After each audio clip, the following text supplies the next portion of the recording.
G'day guys, Justin here, coming at you with another video. Major record tied, at least in the NBA last night, with Russell Westbrook tying Wilt Chamberlain's all-time record for the most consecutive triple-double games in the home and away season, with 9 consecutive triple-doubles.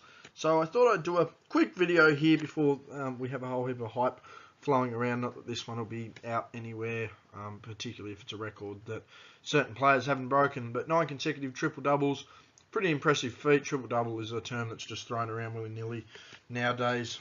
Certainly a hot word that the media likes to use, a bit of a buzzword, so to speak. So here's what you need to know in comparing the 9 consecutive triple-doubles of Wilt Chamberlain and Russell Westbrook. First off, we'll start with the guy who set the record, Wilt Chamberlain. Chamberlain's streak began on March 8th of 1968, the 1967-68 season, and his streak ended on March 20th, 1968. Wilt's 9 games came in the span of 13 days, and they were in fact the last 9 games of the regular season.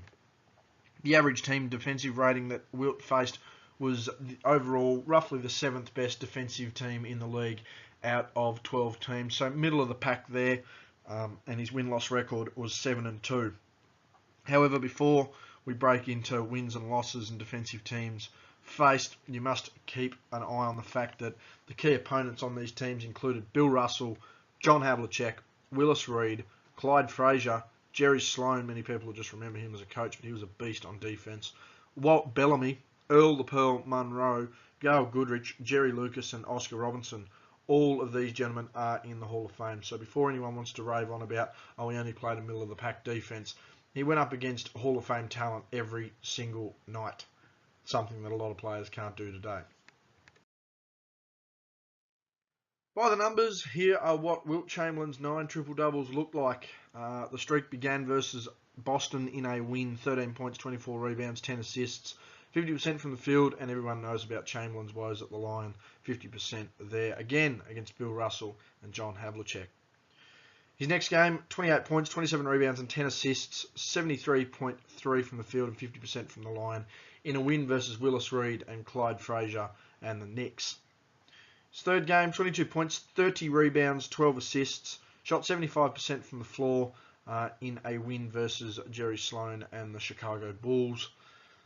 Next game was 16 points, 20 rebounds, 10 assists, 70% field goal there, and a terrible night from the line, even by Wilt standards, in what was a loss against Willis Reed and the New York Knicks. Now, it must be remembered that the Knicks were only 2 seasons away from a championship, so a very competitive team there. Against Baltimore, 25 points, 21 rebounds, 13 assists, 73.3 from the field. Another terrible night from the line. Again in that win versus Baltimore.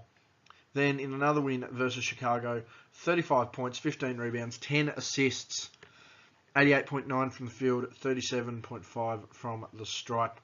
Versus Los Angeles, they did blow Los Angeles out in this game. They were missing West and Baylor, however still went up against Hall of Famer Gail Goodrich.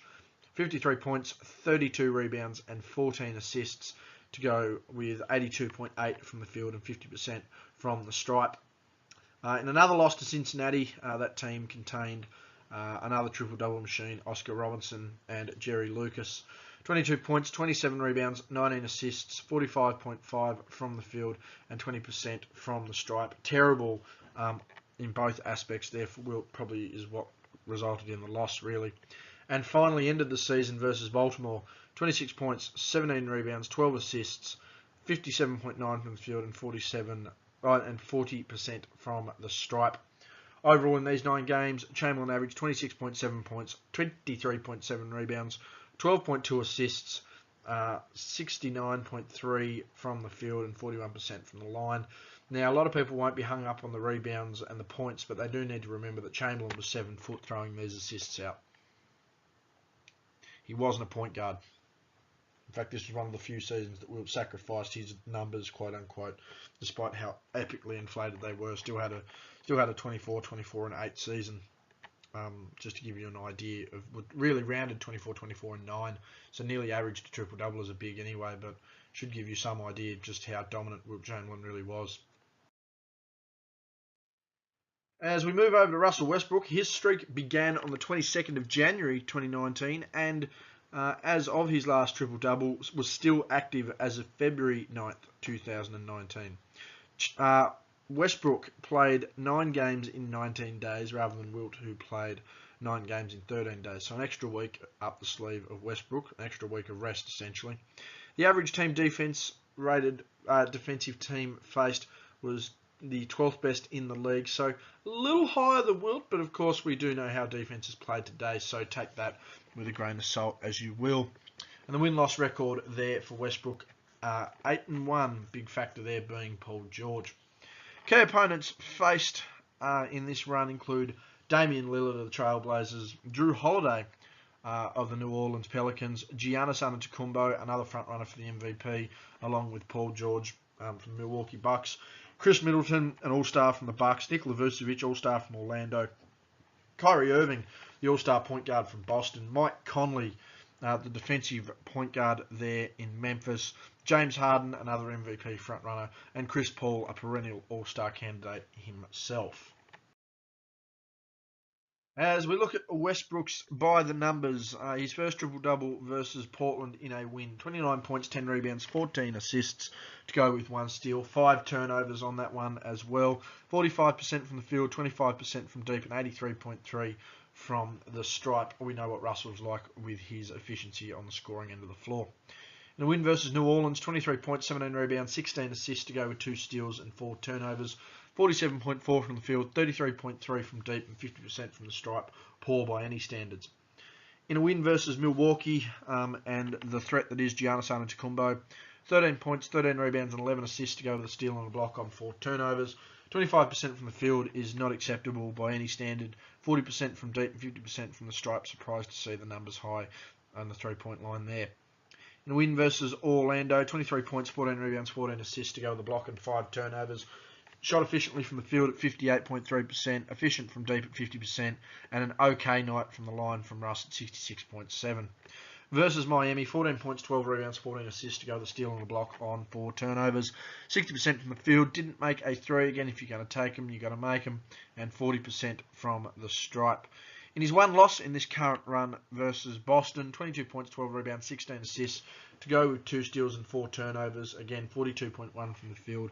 Never going to cut it. 33.3 from deep. It's a bare pass mark the way they shoot the ball today. And 62.5%, 5% from the line.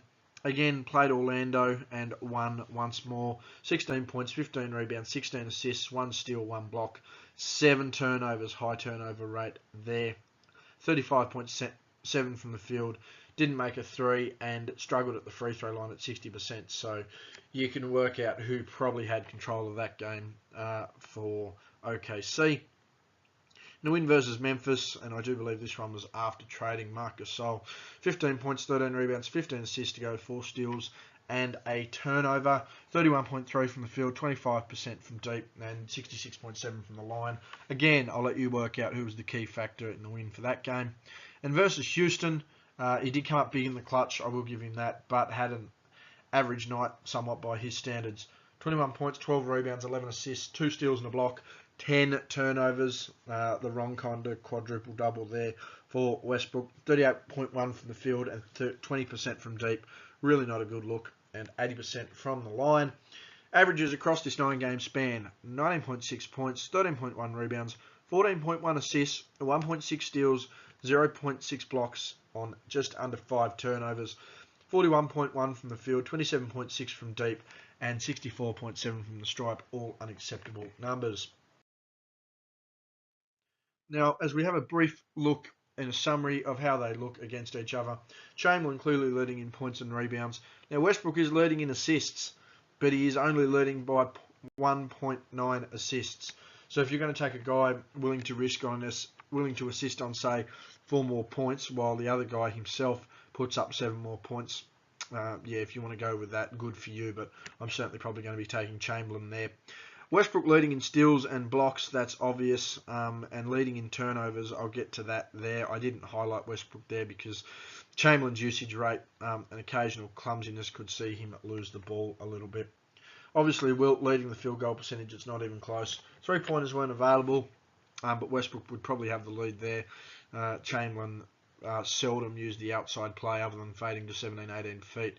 Not to mention, you only had to see how Biggs actually shot with the three-point line when it come in just over 13 years later.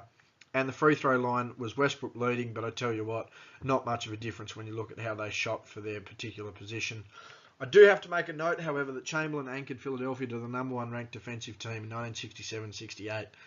So while those defensive numbers do go to Westbrook because of their availability, I am pretty certain and pretty confident that Wilt Chamberlain would have led in that category as well. So although Westbrook pretty impressive, I mean, only the second guy ever to have 9 consecutive triple doubles. Hell of a feat, no doubt about it. But for me, I just think it has to go to Wilt Chamberlain still. Now, okay, if he goes on a bit more of a run, 10, 11, 12, gets up to that 13, 14 mark, then we have to sit there and go, okay, right, maybe he's in contention. But he has to do that extra work. Just tying the record isn't going to do it. His efficiency is going to have to go up, and his defense is certainly going to have to go up as well. Again, point guard with higher assists as it should be, but it must be remembered Chamberlain was a goddamn centre, putting up 12.2 assists a game. And when you count into the fact that his points certainly override Westbrook's by a significant amount, pretty much negates the passing gap as well. So for me, very impressive by on Westbrook's behalf, there's no doubt about it. But for me, Wilt Chamberlain has to have the most impressive 9-game triple-double streak of the two. And that's no slide to Westbrook, hell of a feat, but Chamberlain's was just better. And that's been me, guys. Thank you very much for watching the video, guys. Hit me up on Twitter, Justin_G_Bryan, always talking basketball, sports, and whatnot on my Twitter, so hit me up there. Leave a like and leave a comment what you think of both players' triple-double streaks, players who you think could also do this, or players who have potentially missed the boat in their career to do this. And again, subscribe to the channel for more basketball-related videos. Thanks very much, guys, and I'll see you later.